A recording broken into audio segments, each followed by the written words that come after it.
સ્વાગત છે આજના એક તાજા સમાચારની તો આજે આપણે વાત કરીશું કે અંબાલાલ પટેલ અને હવામાન વિભાગની મોટી આગાહી કે મિત્રો ગુજરાતમાં ક્યાં વિસ્તારમાં કેટલો વરસાદ પડશે તો મિત્રો આજના વિડીયોમાં આપણે જાણવું છે કે સાતમ આઠમ છે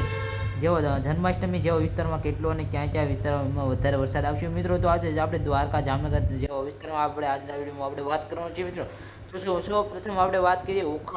ઓખા જિલ્લાની તો મિત્રો જોઈ શકો છો અહીંયા ઓખા જિલ્લામાં અહીંયા થોડો વરસાદ જોવા મળશે અને મિત્રો દ્વારકા જિલ્લામાં પણ છૂટો છવાયો વરસાદ જોવા મળશે ભાટિયા છે ખંભાલિયા જેવા વિસ્તારોમાં પણ ધોધમાર વરસાદ જોવા મળશે મિત્રો હવે વાત કરીએ જામનગર જિલ્લાની તો મિત્રો જામનગરમાં મિત્રો જોઈએ તો મિત્રો જામનગર છે ચેલા છે વસાઈ છે સિક્કા છે મેઘાપુર છે માનપુર છે સલાયા છે અને લાલપુર જેવા વિસ્તારમાં ધોધમાર વરસાદ આવે તેવી પણ સંપૂર્ણ દર્શાવવામાં આવી છે મિત્રો વાત કરીએ બીજા જિલ્લાની તો મિત્રો હવે આપણે વાત કરીએ પોરબંદરની તો મિત્રો જોઈશું ને પોરબંદર છે કુટિયાના છે રાનવાવ છે જેવા વિસ્તારમાં પણ વધારે વરસાદ આવવાની શક્યતા રહેવાની છે મિત્રો કારણ કે ત્યાં વાદળી એલર્ટ પણ આપવામાં આવ્યું છે મિત્રો જોઈ ચૂક્યું છે અહીંયા પોતે જે વાવઝોડું પણ આગળ વધી રહ્યું છે તેવું પણ સંપૂર્ણ દર્શાવવામાં આવશે મિત્રો વાત કરીએ બીજા જિલ્લાની તો મિત્રો હવે અત્યારે આપણે જોઈએ તો મિત્રો અખા જેવા વિસ્તારમાં પણ ધોધમાર વરસાદ આવશે મિત્રો અને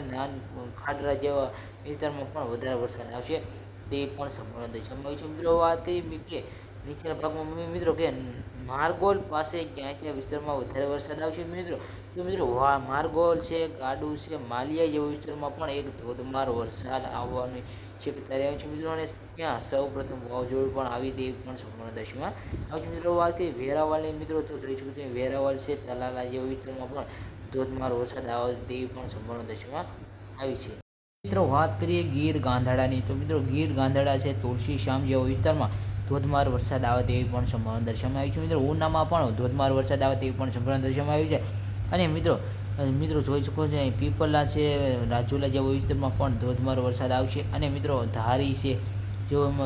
મિત્રો વાત કરીએ તો મિત્રો ધારીમાં પણ આવતીકાલે ધોધમાર વરસાદ આવે તેવી પણ સંભાવના દર્શાવવામાં આવી છે મિત્રો જન્માષ્ટમી સુધી ધારીમાં ધોધમાર વરસાદની સંભાવના રહેવાની મિત્રો વાત કરીએ કે તલાજા વિસ્તારોની મિત્રો જોઈ શકો છો અહીંયા તલાજા અલંગ ખારસોલિયા અને પાલીતાણા જેસર જેવા વિસ્તારોમાં પણ એક ધોધમાર વરસાદ આવશે અને ત્યાં પણ એક સિસ્ટમ સક્રિય થવા જઈ રહી છે મિત્રો અને બંગાળની ખાડીમાં પણ એક સિસ્ટમ સક્રિય થઈ રહી છે અને મિત્રો ભાવનગર છે અને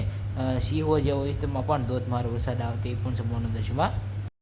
અને મિત્રો હવે વાત કરીએ કે ઉપરના વિસ્તારમાં તો મિત્રો જોઈ શકો છો અહીંયા ઉપરના વિસ્તારમાં આપણે વાત કરીએ તો મિત્રો લીંબડી જેવા વિસ્તારમાં પણ આપણે એક ધોધમાર વરસાદ આવશે તેવી પણ સંભાવના દર્શાવવામાં આવી છે અને મિત્રો ત્યાં નળ સરોવર ધોળકા જેવા વિસ્તારોમાં પણ એક ધોધમાર વરસાદ આવશે તેવી પણ સંભાવના દર્શાવવામાં આવી છે અને મિત્રો ત્યાં વાવાઝોડું પણ આવે તેવી પણ સંભાવના દર્શાવવામાં આવી છે મિત્રો વિરમગામ છે અમદાવાદ છે ધોળકા મહેસાણા જેવા વિસ્તારમાં પણ ધોધમાર વરસાદ આવે તેવી પણ સંભાવના દર્શાવવામાં આવી છે મિત્રો વાત કરીએ નીચેના ભાગમાં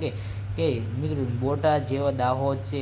જેવા વિસ્તારમાં પણ 2 કલાક સખત વરસાદ આવશે મિત્રો અને સુરત વલસાડ અને મહેસાણા જેવા વિસ્તારોમાં પણ ધોધમાર વરસાદ આવે તેવી પણ સંભાવના છે. આપણી પોતાની ચેનલ ટેક ન્યૂઝ ગુજરાતીને સબસ્ક્રાઈબ કરો. જય હિન્દ, જય ભારત, નમસ્કાર.